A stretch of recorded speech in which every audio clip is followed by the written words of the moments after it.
ನಮಗೆಲ್ಲರಿಗೂ ಗೊತ್ತಿರುವ ಹಾಗೆ ಇವತ್ತು ದೇಶದಲ್ಲಿ ಮಹಾತ್ಮ ಗಾಂಧಿ ಮನ್ರೇಗಾ ಯೋಜನೆ, ಮಹಾತ್ಮ ಗಾಂಧಿ ಉದ್ಯೋಗ ಖಾತ್ರಿ ಯೋಜನೆಯನ್ನ ಒಂದು ರದ್ದುಗೊಳಿಸುವಂತ, ಅಂದ್ರೆ ಅದರ ಹೆಸರನ್ನ ಬದಲಾವಣೆ ಮಾಡಿ ಆ ಯೋಜನೆಯ ಮೂಲ ಉದ್ದೇಶ ಏನಿದೆ ಅದನ್ನ ರದ್ದುಗೊಳಿಸಿ ಜನರಿಗೆ ಸಿಗುವಂತಹ ಸವಲತ್ತುಗಳನ್ನು ಸಿಗದ ಹಾಗೆ ಮಾಡಬೇಕು ಎನ್ನುವ ಹುನ್ನಾರವನ್ನ ಕೇಂದ್ರ ಮೋದಿ ಸರ್ಕಾರ ನಡೆಸ್ತಾ ಇದೆ.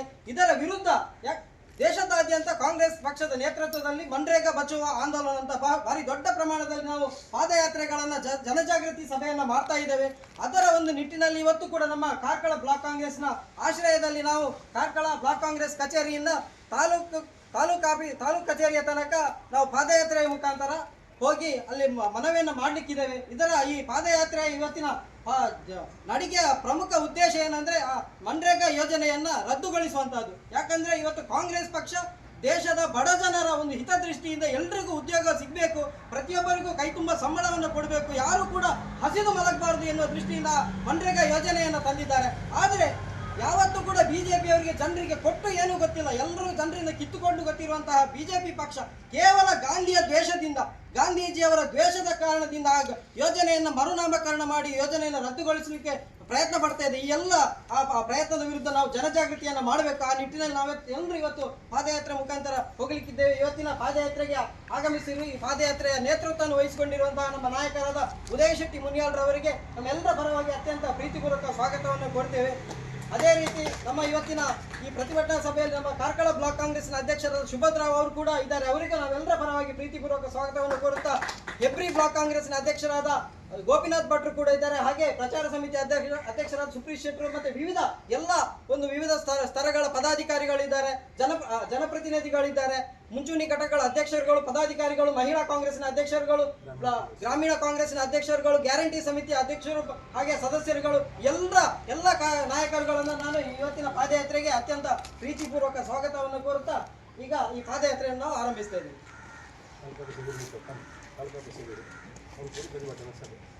ಇರುವಂತಹ ಯೋಜನೆಯನ್ನ ಗಾಂಧೀಜಿ ನಮಗೆ ಸಾರಿದಂತಹ ಸತ್ಯ ಮತ್ತು ಅಹಿಂಸೆಯ ಮಾರ್ಗದಲ್ಲಿ ಈ ಪ್ರತಿಭಟನೆಯನ್ನು ಮಾಡ್ತೇವೆ. ನಾವು ತುಂಬಾ ಶಾಂತವಾಗಿ ಹೋಗಿ ಮನವಿಯನ್ನು ಮಾಡಲಿಕ್ಕಿದ್ದೇವೆ. ಮುಂದಿನ ದಿನಗಳಲ್ಲಿ ಏನಾದರೂ ಮತ್ತೆ ಗಾಂಧಿ ದ್ವೇಷದವನ್ನ ಕೇಂದ್ರ ಸರ್ಕಾರ ಮುಂದುವರಿಸಿದ್ರೆ ಈ ಯೋಜನೆಯನ್ನ ಕಡಿತ ಮಾಡಿ ಅವರೇನು ಹೊಸ ಹೆಸರನ್ನು ಕೊಟ್ಟಿದ್ದಾರೆ ಅದನ್ನು ಹೇಳಲಿಕ್ಕೂ ಸರಿಯಾಗಿ ಒಂದು ವಿಚಿತ್ರವಾಗಿರುವಂತಹ ಹೆಸರನ್ನು ನೀಡಿದ್ದಾರೆ. ಆ ಹೆಸರನ್ನ ಮತ್ತೆ ಗಾಂಧಿಯವರ ಹೆಸರನ್ನು ಹಾಕಬೇಕು ಎನ್ನುವ ನಮ್ಮ ಮನವಿಯನ್ನು ನಾವು ಇವತ್ತು ಮಾಡಲಿಕ್ಕಿದ್ದೇವೆ. ಎಲ್ಲರೂ ಈಗ ಈ ಪ್ರತಿಭಟನಾ ಸಭೆಗೆ ಸಹಕಾರವನ್ನು ಕೊಡ್ತೀವಿ. ಕಾಂಗ್ರೆಸ್ ಪಾರ್ಟಿಗೆ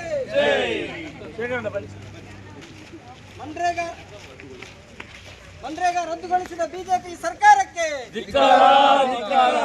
ಮನ್ರೇಗಾ ರದ್ದುಗೊಳಿಸಿದ ಬಿಜೆಪಿ ಸರ್ಕಾರಕ್ಕೆ, ಜನವಿರೋಧಿ ಬಿಜೆಪಿ ಸರ್ಕಾರಕ್ಕೆ, ಜನವಿರೋಧಿ ಬಿಜೆಪಿ ಸರ್ಕಾರಕ್ಕೆ ಪಾರ್ಟಿಗೆ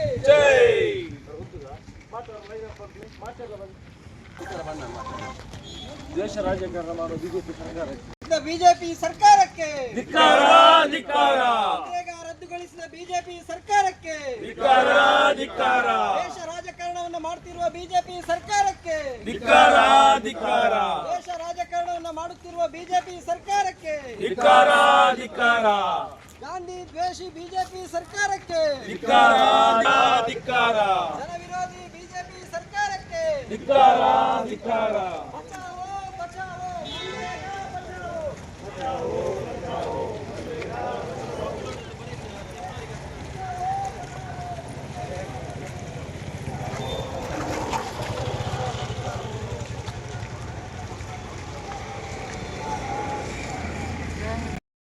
ನಮಗೆಲ್ಲರಿಗೂ ಗೊತ್ತಿರುವ ಹಾಗೆ ಇವತ್ತು ದೇಶದಲ್ಲಿ ಮಹಾತ್ಮ ಗಾಂಧಿ ಮನ್ರೇಗಾ ಯೋಜನೆ, ಮಹಾತ್ಮ ಗಾಂಧಿ ಉದ್ಯೋಗ ಖಾತ್ರಿ ಯೋಜನೆಯನ್ನ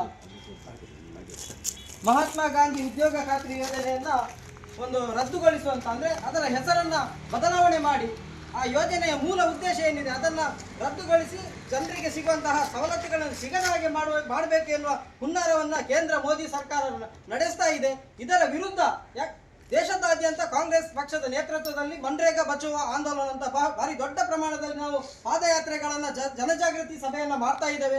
ಅದರ ಒಂದು ನಿಟ್ಟಿನಲ್ಲಿ ಇವತ್ತು ಕೂಡ ನಮ್ಮ ಕಾರ್ಕಳ ಬ್ಲಾಕ್ ಕಾಂಗ್ರೆಸ್ನ ಆಶ್ರಯದಲ್ಲಿ ನಾವು ಕಾರ್ಕಳ ಬ್ಲಾಕ್ ಕಾಂಗ್ರೆಸ್ ಕಚೇರಿಯಿಂದ ತಾಲೂಕು ಕಚೇರಿಯ ತನಕ ನಾವು ಪಾದಯಾತ್ರೆಯ ಮುಖಾಂತರ ಹೋಗಿ ಅಲ್ಲಿ ಮನವಿಯನ್ನು ಮಾಡಲಿಕ್ಕಿದ್ದೇವೆ. ಇದರ ಈ ಪಾದಯಾತ್ರೆಯ ಇವತ್ತಿನ ನಡಿಗೆಯ ಪ್ರಮುಖ ಉದ್ದೇಶ ಏನಂದ್ರೆ ಆ ಮನ್ರೇಗಾ ಯೋಜನೆಯನ್ನ ರದ್ದುಗೊಳಿಸುವಂತಹದ್ದು. ಯಾಕಂದ್ರೆ ಇವತ್ತು ಕಾಂಗ್ರೆಸ್ ಪಕ್ಷ ದೇಶದ ಬಡ ಜನರ ಒಂದು ಹಿತದೃಷ್ಟಿಯಿಂದ ಎಲ್ರಿಗೂ ಉದ್ಯೋಗ ಸಿಗಬೇಕು, ಪ್ರತಿಯೊಬ್ಬರಿಗೂ ಕೈ ತುಂಬ ಸಂಬಳವನ್ನು ಕೊಡಬೇಕು, ಯಾರು ಕೂಡ ಹಸಿದು ಮಲಗಬಾರದು ಎನ್ನುವ ದೃಷ್ಟಿಯಿಂದ ಮನ್ರೇಗಾ ಯೋಜನೆಯನ್ನು ತಂದಿದ್ದಾರೆ.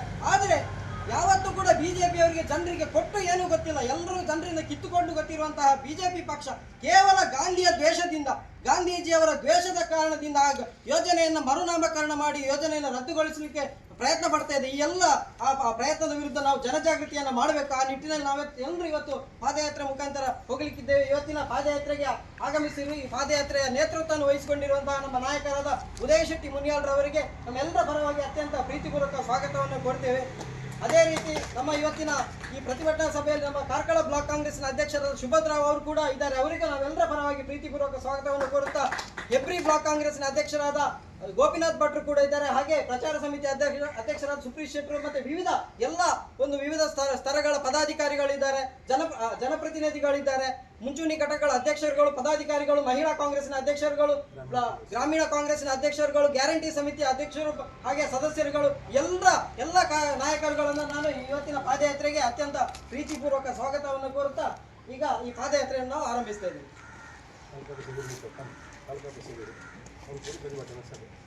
ಇರುವಂತಹ ಯೋಜನೆಯನ್ನ ಗಾಂಧೀಜಿ ನಮಗೆ ಸಾರಿದಂತಹ ಸತ್ಯ ಮತ್ತು ಅಹಿಂಸೆಯ ಮಾರ್ಗದಲ್ಲಿ ಈ ಪ್ರತಿಭಟನೆಯನ್ನು ಮಾಡ್ತೇವೆ. ನಾವು ತುಂಬಾ ಶಾಂತವಾಗಿ ಹೋಗಿ ಮನವಿಯನ್ನು ಮಾಡಲಿಕ್ಕಿದ್ದೇವೆ. ಮುಂದಿನ ದಿನಗಳಲ್ಲಿ ಏನಾದರೂ ಮತ್ತೆ ಗಾಂಧಿ ದ್ವೇಷದವನ್ನ ಕೇಂದ್ರ ಸರ್ಕಾರ ಮುಂದುವರಿಸಿದ್ರೆ ಈ ಯೋಜನೆಯನ್ನ ಕಡಿತ ಮಾಡಿ ಅವರೇನು ಹೊಸ ಹೆಸರನ್ನು ಕೊಟ್ಟಿದ್ದಾರೆ, ಅದನ್ನು ಹೇಳಲಿಕ್ಕೂ ಸರಿಯಾಗಿ ಒಂದು ವಿಚಿತ್ರವಾಗಿರುವಂತಹ ಹೆಸರನ್ನು ನೀಡಿದ್ದಾರೆ. ಆ ಹೆಸರನ್ನ ಮತ್ತೆ ಗಾಂಧಿ ಅವರ ಹೆಸರನ್ನು ಹಾಕಬೇಕು ಎನ್ನುವ ನಮ್ಮ ಮನವಿಯನ್ನು ನಾವು ಇವತ್ತು ಮಾಡಲಿಕ್ಕಿದ್ದೇವೆ. ಎಲ್ಲರೂ ಈಗ ಈ ಪ್ರತಿಭಟನಾ ಸಭೆಗೆ ಸಹಕಾರವನ್ನು ಕೊಡ್ತೀವಿ.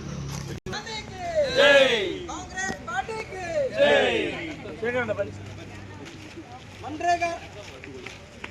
ಮನ್ರೇಗಾ ರದ್ದುಗೊಳಿಸಿದ ಬಿಜೆಪಿ ಸರ್ಕಾರಕ್ಕೆ, ಮನ್ರೇಗಾ ರದ್ದುಗೊಳಿಸಿದ ಬಿಜೆಪಿ ಸರ್ಕಾರಕ್ಕೆ, ಜನವಿರೋಧಿ ಬಿಜೆಪಿ ಸರ್ಕಾರಕ್ಕೆ, ಜನವಿರೋಧಿ ಬಿಜೆಪಿ ಸರ್ಕಾರಕ್ಕೆ ಪಾರ್ಟಿಗೆ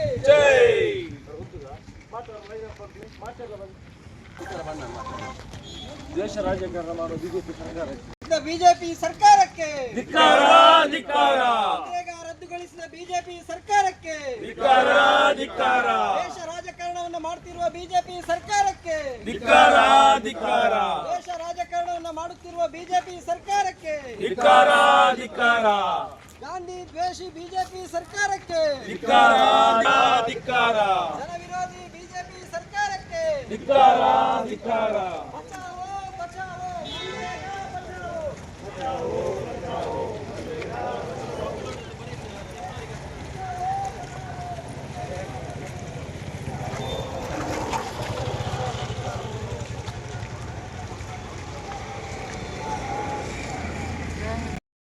ಸಂಘರ್ಷವನ್ನು ಕೂಡ ಕಾಂಗ್ರೆಸ್ ಯಾವತ್ತೂ ಸಹಿಸುವುದಿಲ್ಲ ಅನ್ನುವಂಥ ಮಾತನ್ನು ಈ ಸಂದರ್ಭದಲ್ಲಿ ಹೇಳ್ತಾ, ಇವತ್ತು ಬ್ಲಾಕ್ ಕಾಂಗ್ರೆಸ್ ಕೇಂದ್ರ ಸರ್ಕಾರದ ಈ ವಿಚಾರವನ್ನು ಅತ್ಯಂತ ಕಟುವಾಗಿ ಖಂಡಿಸಿ ಮತ್ತೊಮ್ಮೆ ಮನ್ರೇಗಾವನ್ನ ಜಾರಿಗೆ ತರಬೇಕು ಮತ್ತು ಮನ್ರೇಗಾದ ಮೂಲ ಸ್ವರೂಪದಲ್ಲಿ ಯಾವುದೇ ಬದಲಾವಣೆಯನ್ನು ಆಗಬಾರ್ದು.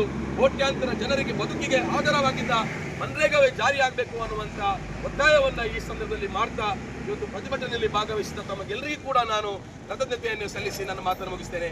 ನಮಸ್ಕಾರ. ಸಂಘರ್ಷವನ್ನು ಕೂಡ ಕಾಂಗ್ರೆಸ್ ಯಾವತ್ತೂ ಸಹಿಸುವುದಿಲ್ಲ ಅನ್ನುವಂಥ ಮಾತನ್ನು ಈ ಸಂದರ್ಭದಲ್ಲಿ ಹೇಳ್ತಾ, ಇವತ್ತು ಬ್ಲಾಕ್ ಕಾಂಗ್ರೆಸ್ ಕೇಂದ್ರ ಸರ್ಕಾರದ ಈ ವಿಚಾರವನ್ನು ಅತ್ಯಂತ ಕಟುವಾಗಿ ಖಂಡಿಸಿ ಮತ್ತೊಮ್ಮೆ ಮನ್ರೇಗಾವನ್ನ ಜಾರಿಗೆ ತರಬೇಕು ಮತ್ತು ಮನ್ರೇಗಾದ ಮೂಲ ಸ್ವರೂಪದಲ್ಲಿ ಯಾವುದೇ ಬದಲಾವಣೆಯನ್ನು ಆಗಬಾರ್ದು. ಕೋಟ್ಯಾಂತರ ಜನರಿಗೆ ಬದುಕಿಗೆ ಆಧಾರವಾಗಿದ್ದ ಮನ್ರೇಗಾವೇ ಜಾರಿಯಾಗಬೇಕು ಅನ್ನುವಂಥ ಒತ್ತಾಯವನ್ನ ಈ ಸಂದರ್ಭದಲ್ಲಿ ಮಾಡ್ತಾ ಇವತ್ತು ಪ್ರತಿಭಟನೆಯಲ್ಲಿ ಭಾಗವಹಿಸಿದ ತಮಗೆಲ್ಲರಿಗೂ ಕೂಡ ನಾನು ಕೃತಜ್ಞತೆಯನ್ನು ಸಲ್ಲಿಸಿ ನನ್ನ ಮಾತನ್ನು ಮುಗಿಸ್ತೇನೆ. ನಮಸ್ಕಾರ. ಕುಟುಂಬದ ಸದಸ್ಯರಿಗೆ ನಮಸ್ಕಾರಗಳು. ಬಹಳ ದೇಶ ವರ್ತಮಾನದ ಪರಿಸ್ಥಿತಿಯಲ್ಲಿ ಒಂದು ಅರ್ಥದ ದುರಂತ ಸ್ಥಿತಿಯ ಆಡಳಿತ ವ್ಯವಸ್ಥೆ ಅಡಿಯಲ್ಲಿ ಇದೆ ಎನ್ನುವುದಕ್ಕೆ ಮನ್ರೇಗಾ ಎನ್ನತಕ್ಕಂತಹ ಯಾವ ಯೋಜನೆ ಇದೆ, ಯಾವ ಯೋಜನೆ ಈ ದೇಶದ ಬಡವರಿಗೆ ಬದುಕಿನ ಅವಕಾಶವನ್ನು ಮಾಡಿಕೊಟ್ಟಿತ್ತೋ ಅಂಥ ಮನ್ರೇಗಾ ಎನ್ನತಕ್ಕಂತಹ ಜನಪರವಾದಂಥ ಆ ಯೋಜನೆಯನ್ನು ವ್ಯವಸ್ಥಿತ ರೀತಿಯಲ್ಲಿ ತಡೆ ಹಿಡಿದಿದ್ದು. ಮೇಲ್ನೋಟಕ್ಕೆ ಅದರ ಹೆಸರನ್ನು ನಾವು ಬದಲಿಸಿದ್ದೇವೆ ಅಂತ ಹೇಳ್ತಾರೆ.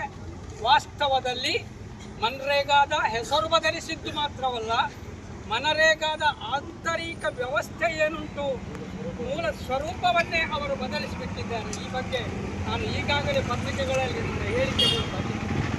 ಬಂಧುಗಳು, ಕಾಂಗ್ರೆಸ್ ಪಕ್ಷ ಈ ದೇಶದ ಬಡವರಿಗೆ ಅನ್ಯಾಯವಾದಾಗ, ಈ ದೇಶದ ದುಡಿಮೆಯನ್ನು ಮಾಡಿ ಬದುಕನ್ನು ಕಟ್ಟಿಕೊಳ್ಳತಕ್ಕಂಥ ಒಂದು ಬಡತನದ ವರ್ಗಕ್ಕೆ ಅನ್ಯಾಯವಾದಾಗ ಕಾಂಗ್ರೆಸ್ ಯಾವತ್ತೂ ಕೂಡ ಸುಮ್ಮನೆ ಕುಳಿತುಕೊಳ್ಳುವುದಿಲ್ಲ. ಆ ನೆಲೆಯಲ್ಲಿ ಮನರೇಗಾವನ್ನು ಮತ್ತೊಮ್ಮೆ ಪುನಃ ಮರು ಸ್ಥಾಪಿಸಬೇಕು. ಕೇವಲ ಅದರ ಹೆಸರು ಬದಲಾವಣೆ ಅಲ್ಲ. ಹೆಸರು ಬದಲಾವಣೆ ಯಾವ ರೀತಿಯಲ್ಲಿ ನೀವು ಮಾಡಿದ್ದೀರಿ? ನಿಮ್ಮ ಸ್ವೇಚ್ಛಾಚಾರದ ರಾಜಕೀಯಕ್ಕೆ, ನಿಮ್ಮ ಸ್ವೇಚ್ಛಾಚಾರದ ಆಡಳಿತ ವ್ಯವಸ್ಥೆಗೆ, ಮನುವಾದಿ ಸಂಸ್ಕೃತಿಯನ್ನು ಈ ದೇಶದಲ್ಲಿ ಪ್ರತಿಪಾದನೆ ಮಾಡಬೇಕು ಎನ್ನುವ ಗುರಿಯೊಂದಿಗೆ ಅನುಷ್ಠಾನಗೊಂಡಂಥ ನಿಮ್ಮ ಸರ್ಕಾರಕ್ಕೆ ಗಾಂಧಿ ಒಬ್ಬ ಭಯೋತ್ಪಾದಕನಾಗಿ ಕಾಣುತ್ತಿದ್ದಾರೆ. ಅವರ ಹೆಸರನ್ನು ನಾಶ ಮಾಡಬೇಕು ಎನ್ನತಕ್ಕಂಥ ಒಂದೇ ಗುರಿಯೊಂದಿಗೆ ನೀವು ಮಾಡಿದ್ದೀರಿ. ನನ್ನ ಪ್ರಶ್ನೆ ನಿಮ್ಮಲ್ಲಿ ಇದು: ನೀವು ಗಾಂಧೀಜಿಯ ಹೆಸರನ್ನು ಬದಲಾವಣೆ ಮಾಡಿಬಿಟ್ಟಿದ್ದೀರಲ್ಲ, ಇನ್ನು ಬೇರೆ ಯಾರದ್ದಾದ್ರೂ ಹೆಸರು ಇಡ್ಬೋದಿತ್ತಲ್ಲ, ನೀವು ರಾಮನದ್ದೇ ಹೆಸರನ್ನು ಯಾಕೆ ಇಟ್ಟಿದ್ದೀರಿ? ಈ ಪ್ರಶ್ನೆ ನನ್ನನ್ನು ಕಾಡುತ್ತಿದೆ, ಈ ದೇಶವಾಸಿಗಳನ್ನು ಕಾಡುತ್ತಿದೆ. ರಾಮನ ಹೆಸರನ್ನು ಇಡತಕ್ಕಂತಹ ನೈತಿಕತೆ, ರಾಮ ಪ್ರತಿಪಾದಿಸಿದಂತಹ ಧರ್ಮವನ್ನು ಉಲ್ಲೇಖಿಸಿ ರಾಮ ಪ್ರತಿಪಾದನೆ ಪರ್ಯಾದ ಪುರುಷೋತ್ತಮ ರಾಮ ಪ್ರತಿಪಾದನೆ ಮಾಡಿದಂಥ ಸತ್ಯ ಏನುಂಟು, ಧರ್ಮ ಏನುಂಟು, ಅದಕ್ಕೆ ದ್ರೋಹ ಮಾಡಿ ರಾಮನ ಹೆಸರಲ್ಲಿ ರಾಜಕೀಯವನ್ನು ಮಾಡಿದವರು ನೀವು. ನಿಮಗೆ ರಾಮನ ಹೆಸರು ನೀಡತಕ್ಕಂಥ ನೈತಿಕತೆ ಇದೆಯೇ ಎನ್ನತಕ್ಕಂಥ ಪ್ರಶ್ನೆಯನ್ನು ನಾನು ಈ ಸಂದರ್ಭದಲ್ಲಿ ಕೇಳಲಿಕ್ಕೆ ಬಯಸ್ತೇನೆ. ಬಂಧುಗಳೇ, ಬಹುಶಃ ನರೇಗಾ ಯೋಜನೆ ಅಡಿಯಲ್ಲಿ 622 ಕೋಟಿ ರೂಪಾಯಿ ಕರ್ನಾಟಕ ಸರ್ಕಾರಕ್ಕೆ ಬರುವಂತಹದ್ದು ಬಾಕಿ ಇದೆ. ಕೇಂದ್ರ ಸರ್ಕಾರದಿಂದ 622 ಕೋಟಿ ರೂಪಾಯಿ ಬಾಕಿಯನ್ನು ಇಟ್ಟುಕೊಂಡು ನೀವು ಏನು ಹೇಳ್ತೀರಿ? ಮುಂಚೆ 90% ಕೇಂದ್ರ ಸರ್ಕಾರ, 10% ರಾಜ್ಯ ಸರ್ಕಾರ. 100 ರೂಪಾಯಿಯಲ್ಲಿ 10 ರೂಪಾಯಿಯನ್ನು ರಾಜ್ಯ ಸರ್ಕಾರ ಹಾಕಬೇಕು ಮತ್ತು 90 ರೂಪಾಯಿಯನ್ನು ಕೇಂದ್ರ ಸರ್ಕಾರ. ಇನ್ನು ಅದಕ್ಕೆ ವಿನಿಯೋಗಿಸಬಹುದಾದಂಥ ಮೆಟೀರಿಯಲ್ಸ್, ಸಾಮಗ್ರಿಗಳನ್ನು ಜಂಟಿಯಾಗಿ ಕೇಂದ್ರ ಮತ್ತು ರಾಜ್ಯ ಸರ್ಕಾರಗಳು ಸಪ್ಲೈ ಮಾಡಬೇಕಿತ್ತು. ಆದರೆ ಈಗ ನೀವು ಏನು ಮಾಡಿದ್ದೀರಿ? ಈ ಯೋಜನೆ ಅಡಿಯಲ್ಲಿ 90% ಅಲ್ಲ, 60% ಕೇಂದ್ರ, 40% ರಾಜ್ಯ, ಮತ್ತು ಅದಕ್ಕೆ ಕೊಡತಕ್ಕಂಥ ಮೆಟೀರಿಯಲ್ಸ್ ಏನುಂಟು, ಸಾಮಗ್ರಿಗಳು, ಅದನ್ನು ರಾಜ್ಯ ಸರ್ಕಾರವೇ ಕೊಡಬೇಕು ಅಂತ ಈ ಯೋಜನೆ ಅಡಿಯಲ್ಲಿ ಮಾಡಿದ್ದೀವಿ. ತಿದ್ದುಪಡಿ: ಯಾವ ಕೂಲಿ ಕಾರ್ಮಿಕರು ತಮ್ಮ ಮನೆಯಲ್ಲಿ ಒಂದು ಎಲೆ ಅಡಿಕೆಯ ವೀಳ್ಯದೆಲೆಯ ತೋಟವನ್ನು ಮಾಡ್ತಿದ್ರು, ಆ ತೋಟಕ್ಕೆ ಪೂರಕವಾದ ಕೆಲಸವನ್ನು ಆ ಮನೆಯ ಯಜಮಾನ ಈ ಒಂದು ಯೋಜನೆಯ ಮೂಲಕ ಅನುಷ್ಠಾನ ಮಾಡಬಹುದಾಗಿತ್ತು. ಇಂಗು ಗುಂಡಿಯನ್ನು ಮಾಡಬಹುದಾಗಿತ್ತು. ಹಳ್ಳಿಗಳಲ್ಲಿ ಹರಿಯತಕ್ಕಂಥ ತೋಡುಗಳ ಕಸವನ್ನು ತೆಗೆಯುವಂತಹ ಕೆಲಸವನ್ನು ಮಾಡಬಹುದಾಗಿತ್ತು. ಆದರೆ ವರ್ತಮಾನದ ತಿದ್ದುಪಡಿ ಅಡಿಯಲ್ಲಿ ಇದು ಯಾವುದೇ ಕೆಲಸವನ್ನು ಮಾಡುವಂತಿಲ್ಲ. ಕೇಂದ್ರ ಸರ್ಕಾರ ನಿಗದಿಪಡಿಸಿದಂತಹ ಯಾವುದು ಅಭಿವೃದ್ಧಿಯ ಕೆಲಸಗಳು, ವರ್ತಮಾನದ ಪರಿಸ್ಥಿತಿಯಲ್ಲಿ ಕೇಂದ್ರ ಸರ್ಕಾರದ ನೆಲೆಯಲ್ಲಿ ಅಭಿವೃದ್ಧಿಯ ಕೆಲಸಗಳು ಅಂತ ಹೇಳಿದ್ರೆ ಹಳ್ಳಿಯ ರೈತನ ಅಭಿವೃದ್ಧಿಯಲ್ಲ, ಹಳ್ಳಿಯ ಅಭಿವೃದ್ಧಿಯಲ್ಲ, ನಗರೀಕರಣ ವ್ಯವಸ್ಥೆ, ಚರಂಡಿ ರಿಪೇರಿ, ಇನ್ನಿತರ ಕೆಲಸಗಳನ್ನು ಮಾಡುವಂತಹ ಅವಕಾಶ. ಅಂದರೆ ಯಾರು ದೇಶದ ಕಾಂಟ್ರಾಕ್ಟರ್ಸ್ಗಳಿದ್ದಾರೆ ಅವರಿಂದ ಈ ಒಂದು ಯೋಜನೆಯನ್ನು ದುರುಪಯೋಗ ಪಡಿಸತಕ್ಕಂತಹ ಒಂದು ಪೂರಕ ವ್ಯವಸ್ಥೆಯನ್ನು ಕೇಂದ್ರ ಸರ್ಕಾರ ಈ ತಿದ್ದುಪಡಿಯೊಂದಿಗೆ ಮಾಡಿದೆ. ಆ ನೆಲೆಯಲ್ಲಿ ನಾವು ಕಾಂಗ್ರೆಸ್ ಪಕ್ಷ ಈ ಮನರೇಗಾ ಯೋಜನೆಯನ್ನು ಈ ಹಿಂದಿನ ಹೆಸರಿನಡಿಯಲ್ಲಿ ಮರುಸ್ಥಾಪಿಸಬೇಕು ಎನ್ನುವಂತಹ ಒತ್ತಾಯದೊಂದಿಗೆ ಈ ಹೋರಾಟ ಇನ್ನು ಮುಂದೆಯೂ ಮುಂದುವರಿಯುತ್ತದೆ ಅಂತೇಳಿ ಅವಕಾಶಕ್ಕಾಗಿ ವಂದಿಸ್ತಾ ನನ್ನ ಮಾತನ್ನು ಮುಗಿಸುತ್ತಿದ್ದೇನೆ. ಜೈ ಹಿಂದ್, ಜೈ बोलो कांग्रेस पार्टी की।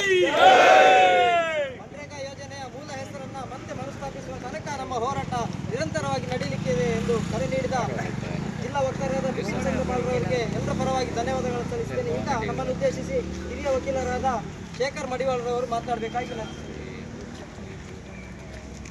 ಈ ಒಂದು ಹೆಸರು ಬದಲಾವಣೆ ಮತ್ತು ಕಾರ್ಯಕ್ರಮದ ರೂಪುರೇಷೆಗಳನ್ನು ಬದಲಾಯಿಸಿದರ ವಿರುದ್ಧ ಇದು ಕಾಂಗ್ರೆಸ್ ಪಕ್ಷ ದೇಶಾದ್ಯಂತ ನಡೆಸತಕ್ಕಂಥ ಬರತಕ್ಕಂಥ ಹೋರಾಟದ ಬಗ್ಗೆ ಹೋರಾಟವನ್ನು ಭಾಳ ಆಶ್ಚರ್ಯ ಏನಂತ ಹೇಳಿದರೆ ಈ ದೇಶದ ಪ್ರಧಾನಮಂತ್ರಿಗಳು ನಿನ್ನೆ ದಿವಂಗತ ಮಹಾತ್ಮ ಗಾಂಧಿಯವರ ಸಮಾಧಿಗೆ ಹೋಗಿ ಕೈ ಮುಗಿದ್ದಾರೆ. ಅಕ್ಟೋಬರ್ 2ನೇ ತಾರೀಕು ಪ್ರಧಾನಮಂತ್ರಿಗಳು ಮಹಾತ್ಮ ಗಾಂಧಿಯವರ ಸಮಾಧಿಗೆ ಹೋಗಿ ಕೈ ಮುಗಿದ್ದಾರೆ. ಇಂಥ ಪ್ರಧಾನಮಂತ್ರಿಗಳು ಈ ದೇಶದಲ್ಲಿ ಮಹಾತ್ಮ ಗಾಂಧಿಯವರ ಹೆಸರಲ್ಲಿ ಇದ್ದಂಥ ಈ ಮನ್ರೇಗಾ ಯೋಜನೆ, ಉದ್ಯೋಗ ಖಾತ್ರಿ ದೃಢೀಕರಣ ಯೋಜನೆ ಹೆಸರನ್ನು ನೀವು ಯಾಕೆ ಬದಲಾವಣೆ ಮಾಡಿದ್ರಿ ಅಂತ ಈ ದೇಶದ ಜನರಿಗೆ ಒಂದು ಹೇಳಿದರೆ ಭಾಳ ಒಳ್ಳೆಯದಿತ್ತು. ಈ ಹೆಸರಿನಿಂದ ನಿಮಗೇನು ತೊಂದರೆ ಆಗಿದೆ ಕೇಂದ್ರ ಸರ್ಕಾರಕ್ಕೆ? ಮಹಾತ್ಮ ಗಾಂಧಿಯವರ ಹೆಸರನ್ನು ಈ ಯೋಜನೆಗೆ ಇಟ್ಟದ್ರಿಂದ ಈ ದೇಶದಲ್ಲಿ ಈ ಯೋಜನೆ ಮಹಾತ್ಮ ಗಾಂಧಿಯವರ ಹೆಸರಿನಿಂದ ಖ್ಯಾತಿ ಪಡೆದಿದ್ದರಿಂದ ನಿಮಗೆ ಆದ ತೊಂದರೆ ಏನು ಅನ್ನೋದನ್ನು ಬಿಜೆಪಿ ನೇತೃತ್ವದ ಕೇಂದ್ರ ಸರ್ಕಾರ ಈ ದೇಶದ ಜನರ ಮುಂದೆ ಹೇಳಬೇಕು. ಇವತ್ತು ಕಾಂಗ್ರೆಸ್ಸಿಗರು ಸ್ಪಷ್ಟವಾಗಿ ಕೇಳಬೇಕು, ಪ್ರಧಾನಮಂತ್ರಿಗಳೇ ನೀವು ಹೇಳಿ ಇದಕ್ಕೆ ಉತ್ತರ. ಈ ಯೋಜನೆ ಹೆಸರನ್ನು ನೀವು ಬದಲಾಯಿಸುವ ಅವಶ್ಯಕತೆ ಏನಿತ್ತು? ಯೋಜನೆಯಲ್ಲಿ ಏನಾದರೂ ಲೋಪದೋಷಗಳಿದ್ರೆ ಯೋಜನೆ ಸರಿ ಮಾಡಬಹುದೇ ಹೊರತು ಏನು ಆ ಮಹಾತ್ಮ ಗಾಂಧಿಯವರ ಹೆಸರನ್ನ ತೆಗೆದು ಅದಕ್ಕೆ ಬೇರೆ ಹೆಸರು ಕೊಡತಕ್ಕಂಥ ಅವಶ್ಯಕತೆ ಈ ದೇಶದಲ್ಲಿ ಏನು ಬಂದಿತ್ತು? ಮತ್ತು ಈ ಹೆಸರನ್ನ ಬದಲಾಯಿಸಿ ಅಂತ ನಿಮಗೆ ಕೇಳಿದವರು ಯಾರು? ಈ ದೇಶದ ಜನ. ಈ ದೇಶದ ಜನ ಯಾರು ನಿಮ್ಮನ್ನ ಈ ಹೆಸರು ಬದಲಾಯಿಸುವಂತೆ ಕೇಳಿದ್ದಾರೆ ಅನ್ನೋದನ್ನು ಹೇಳಿ. ಯಾರು ಕೇಳಿದ್ದಾರೆ? ಯಾವ ಮೂಲೆ, ಪ್ರಪಂಚ ಈ ದೇಶದ ಯಾವ ಮೂಲೆಯಿಂದ ಯಾವ ಜನ ಇವತ್ತು ನಿಮ್ಮ ಸರ್ಕಾರದ ಮೇಲೆ ಒತ್ತಡ ಹಾಕಿದ್ದಾರೆ ಈ ಹೆಸರನ್ನು ನೀವು ಬದಲಾಯಿಸಿ ಅಂತ ಹೇಳಬೇಕು ನೀವು. ಇದು ಬರೀ ತಪ್ಪಿದ್ದು. ನಾವು ಹೇಳ್ತಾ ಇದ್ದೀವಿ 2014ಕ್ಕೆ ಈ ದೇಶದಲ್ಲಿ ಅಧಿಕಾರಕ್ಕೆ ಬಂದಂತಹ ಕೇಂದ್ರ ಸರ್ಕಾರ ಅದೊಂದು ಈ ದೇಶದ ಒಂದು ಕರಾಳ ಅಧ್ಯಾಯದ ಒಂದು ದಿನ ಅಂತ ಹೇಳಿ ನಾವು ಹೇಳ್ತಾ ಇದ್ದೀವಿ. ಅದು ವಸ್ತುಶಃ ಇವತ್ತು ನಿಜವಾಗಿ ಈ ದೇಶದಲ್ಲಿ ಏನು ಬಡವರು ಮತ್ತು ಶ್ರೀಮಂತರ ಅಂತರ ಹೆಚ್ಚಾಗಿದೆ, ನಿರುದ್ಯೋಗ ತಾಂಡವವಾಡ್ತಾ ಇದೆ, ಇವತ್ತು ಸಣ್ಣ ಕೈಗಾರಿಕೆಗಳು ಮುಚ್ಚುತ್ತಾ ಇವೆ. ಇವತ್ತು ಆರ್ಥಿಕವಾಗಿ ಇವತ್ತು 4ನೇ ಏನು ಆರ್ಥಿಕ ಪ್ರಬಲ ರಾಷ್ಟ್ರ ಅಂತ ಭಾರತ ಘೋಷಣೆ ಆದರೂ ಕೂಡ ಇವತ್ತು ಕಾಲಾನುದಾಯಕ್ಕೆ ಹೋಲಿಸಿದ್ರೆ ಇವತ್ತು ಬಾಂಗ್ಲಾದೇಶ ಪಾಕಿಸ್ತಾನಕ್ಕಿಂತ ನಿಕಟ ಸ್ಥಿತಿಯಲ್ಲಿ ಈ ದೇಶದ ಜನ ಇದ್ದಾರೆ. ಇಂದಿನ ಈ ಒಂದು ಪ್ರತಿಭಟನಾ ಸಭೆಯಲ್ಲಿ ಭಾಗವಹಿಸಿರುವ ಬ್ಲಾಕ್ ಕಾಂಗ್ರೆಸ್ ಅಧ್ಯಕ್ಷರಾದ ಸುಬೋಧ್ ರಾವ್ ಅವರೇ, ಗೋಪಿನಾಥ್ ಭಟ್ ಅವರೇ, ಹಾಗೂ ಜಿಲ್ಲಾ ವಕ್ತಾರರಾದ ಹಿರಿಯರಾದ ಬಿಪಿನ್ ಮಾಸ್ಟರ್, ಇನ್ನೊಬ್ಬರು ಹಿರಿಯರು ವಕೀಲರಾದ ಶೇಖರಣ್ಣನವರು, ಹಾಗೆ ನಡೆದಿರುವ ಎಲ್ಲ ಕಾಂಗ್ರೆಸ್ ಪಕ್ಷದ ಮುಖಂಡರುಗಳೇ, ಹಾಗೆ ಎಲ್ಲ ಕಾರ್ಯಕರ್ತ ಬಂಧುಗಳೇ, ಇಂದು ಬಹಳ ಬೇಸರ ಹಾಗೂ ದುಃಖದ ಸಂಗತಿ. ಎಲ್ಲ ವಿಚಾರವನ್ನು ಎಳೆ ಎಳೆಯಾಗಿ ಬಿಡಿಸಿ ಹೇಳಿದ್ದಾರೆ, ಹೆಚ್ಚಿಗೆ ಏನು ಹೇಳೋ ಅವಶ್ಯಕತೆ ಇಲ್ಲ. ಆದರೆ ಮನಸ್ಸಿಗೆ ತುಂಬ ಬೇಸರವಾಗ್ತದೆ. ಯಾಕಂದರೆ UPA ಸರ್ಕಾರ ತಂದ ಗಾಂಧಿಯ ಹೆಸರಿನ ಮೂಲಕ ಹಳ್ಳಿಯ ಜನರ ಉದ್ಧಾರ ಆಗಬೇಕು. ಪ್ರತಿಯೊಂದು ಮನೆಯಲ್ಲೂ ಯಾರು ಉದ್ಯೋಗ ಇಲ್ಲದೆ ಇರಬಾರ್ದು, ಮನೆ ಜನರ ದೀಪ ಬೆಳಗಬೇಕು, ಅವರ ಮನೆಯಲ್ಲಿ ಒಳ್ಳೆತನದಿರಬೇಕು, ಅವರ ತೋಟದಲ್ಲೇ ಕೆಲಸ ಮಾಡಿದ್ರು ಅವರಿಗೆ ಕೂಲಿಯನ್ನು ಕೊಡುವಂಥ ಒಂದು ಒಳ್ಳೆಯ ಪದ್ಧತಿ ಮೂಲಕ ಕೇಂದ್ರ ಸರ್ಕಾರದಿಂದ UPA ಸರ್ಕಾರ ಇರುವಾಗ ಒಳ್ಳೆಯ ಯೋಜನೆ ತಂದಿತ್ತು. ಇವತ್ತು ಏಕಾಏಕಿ ಇದು ಒಂದೇ ಅಲ್ಲ, ಬ್ಯಾಂಕ್ ವಿಲೀನೀಕರಣದಿಂದ ಹಿಡಿದು ಎಲ್ಲೆಲ್ಲ ಬೇರೆ ಬೇರೆ ವಿಚಾರವನ್ನು ಎಲ್ಲವನ್ನು ಹಾಳುಗೆಡಿತ ಬಂದ ಕೇಂದ್ರ ಸರ್ಕಾರ ಇವತ್ತು ಅದರ ಮುಂದುವರಿದ ಭಾಗ ಆಗಿ ಇವತ್ತು ಏನು ಮಹಾತ್ಮ ಗಾಂಧಿ ರಾಷ್ಟ್ರೀಯ ಉದ್ಯೋಗ ಖಾತ್ರಿ ಯೋಜನೆ ಹೆಸರನ್ನೇ ಬದಲಾಯಿಸಿ, ಕೇವಲ ಹೆಸರು ಬದಲಾಯಿಸುವುದಲ್ಲ, ಅದರ ಮೂಲ ಸ್ವರೂಪವನ್ನೇ ಬದಲಾಯಿಸಿದ್ದು ಭಾಳ ಬೇಸರ ತರ್ತಾ ಉಂಟು. ಮುಂದಿನ ದಿನದಲ್ಲಿ ಈ ಯೋಜನೆಗೆ ರಾಜ್ಯ ಸರ್ಕಾರ 40ರಷ್ಟು ದುಡ್ಡನ್ನು ಭರಿಸಬೇಕು. ಖಂಡಿತ ಈಗಾಗಲೇ GST ಮೂಲಕ ಅಥವಾ ಇತರ ತೆರಿಗೆ ಮೂಲಕ ಕೋಟ್ಯಾಂತರ ರೂಪಾಯಿ ಕೇಂದ್ರ ಸರ್ಕಾರದ ಬೊಕ್ಕಸಕ್ಕೆ ದುಡ್ಡು ಹೋಗ್ತಾ ಉಂಟು. ಅದನ್ನು ಯಾವುದಾದ್ರೂ ರೂಪದಲ್ಲಿ ರಾಜ್ಯದ ಜನರಿಗೆ, ಅಥವಾ ಇದು ಕೇವಲ ಕರ್ನಾಟಕ ಒಂದು ರಾಜ್ಯ ಅಥವಾ ಒಂದು ಭಾಗದ ಪ್ರಶ್ನೆ ಅಲ್ಲ, ಇಡೀ ದೇಶದ ಒಂದು ಸ್ವಾಯತ್ತತೆಯ ಪ್ರಶ್ನೆ. ಆ ದುಡ್ಡನ್ನು ಜನರಿಗೆ ಮುಗಿಸಲಿಕ್ಕೆ ಒಂದು ಅವಕಾಶ ಇರೋದು ಉದ್ಯೋಗ ಖಾತ್ರಿ ಯೋಜನೆ ಮೂಲಕ. ಇದು ಯಾರು ದುಡಿತಾರೆ, ಇದು ಶ್ರೀಮಂತರ ಯೋಜನೆ ಅಲ್ಲ, ಇದು ಸಮಾಜದ ಕಟ್ಟ ಕಡೆಯ ವ್ಯಕ್ತಿಯ ಯೋಜನೆ. ಇವತ್ತು ಅವರು ತಮ್ಮ ಉದ್ಯೋಗವನ್ನು ರಿಜಿಸ್ಟರ್ ಮಾಡ್ಕೊಳ್ಬೇಕು, ಪಂಚಾಯತಿಯಲ್ಲಿ ಹೋಗಿ ರಿಜಿಸ್ಟರ್ ಮಾಡಿಕೊಂಡು ಅವರು ಕೂಲಿಯನ್ನು ತಗೊಳ್ಳೋದು. ಇಂಥ ಒಂದು ಜನರಿಗೆ ಸ್ಪಂದಿಸುವ ಯೋಜನೆಯನ್ನು ಅದರ ಮೂಲ ಸ್ವರೂಪವನ್ನು ಬದಲಾಯಿಸುವುದಾದರೆ ಅವರ ಮನಸ್ಥಿತಿ ಏನು ಅಂತ ನಾವೆಲ್ಲ ಅರ್ಥ ಮಾಡ್ಕೊಳ್ಬೇಕು. ಅದು ಅಲ್ಲದೆ ಈ ಉದ್ಯೋಗ ಒಂದು 40% ಇದನ್ನು ಕೊಡಬೇಕು. ಇನ್ನೊಂದು, ಅವರು ಹೇಳಿದ ಕೆಲಸವನ್ನು ಮಾಡಬೇಕು, ಜನರಿಗಲ್ಲಿ ಏನು ಅವಶ್ಯಕತೆ ಉಂಟು ಆ ಕೆಲಸ ಅಲ್ಲ. ಖಂಡಿತ ಇದು ಅಕ್ಷಮ್ಯ ಅಪರಾಧ. ಇದರ ಯಾವುದೇ ಒಂದು ಬದಲಾವಣೆ ತಾರದೆ ಇದನ್ನು ಯಥಾವತ್ತಾಗಿ ಏನು ಮನ್ರೇಗಾ ಯೋಜನೆ ಎಂದು ಗಾಂಧಿಯವರ ಹೆಸರಿನಂತೆ ಆ ಮೂಲಕ ಇದು ಮುಂದುವರಿತಾ ಹೋಗಬೇಕು. ಯಾಕಂದರೆ ಇದು ಜನರಿಗೆ ಹಳ್ಳಿಯಲ್ಲಿ ಪ್ರತಿಯೊಂದು ಗ್ರಾಮ ಪಂಚಾಯಿತಿಯವರು ಈ ಬಗ್ಗೆ ವಿಶೇಷವಾದ ಕೆಲಸ ಆಗ್ತಿರುವುದನ್ನು ನಾವೆಲ್ಲ ನೋಡಿದ್ದೇವೆ. ಆದ್ದರಿಂದ ಇದನ್ನು ಯಥಾವತ್ತಾಗಿ ಮುಂದುವರಿಸ್ತಾ ಹೋಗಬೇಕು. ಇಲ್ಲ ಇದ್ದರೆ ಮುಂದಿನ ದಿನದಲ್ಲಿ ಈ ಬಗ್ಗೆ ಉಗ್ರವಾದ ಪ್ರತಿಭಟನೆಯನ್ನು ಮಾಡ್ತೇವೆ ಅಂತ ಹೇಳುತ್ತಾ ಖಂಡಿತ ಇವತ್ತಿನ ಪ್ರತಿಭಟನೆಯಲ್ಲಿ ಹೆಚ್ಚಿನ ಸಂಖ್ಯೆಯಲ್ಲಿ ಎಲ್ಲ ಬಂದು ಇದೊಂದು ಸಾಂಕೇತಿಕ ಪ್ರತಿಭಟನೆ ಮಾತ್ರ. ಮುಂದಿನ ದಿನದಲ್ಲಿ ಇದಕ್ಕಿಂತ ಹೆಚ್ಚಿನ ರೀತಿಯಲ್ಲಿ ಇದಕ್ಕೆ ನಾವು ಪ್ರತಿರೋಧವನ್ನು ತೋರಿಸಲಿಕ್ಕಿದ್ದೇವೆ. ಈ ಯೋಜನೆಯನ್ನು ಯಥಾವತ್ತಾಗಿ ಮುಂದುವರಿಸಿಕೊಂಡು ಹೋಗಬೇಕು ಎಂದು ನಾನು ವಿನಂತಿಸಿಕೊಳ್ತೇನೆ.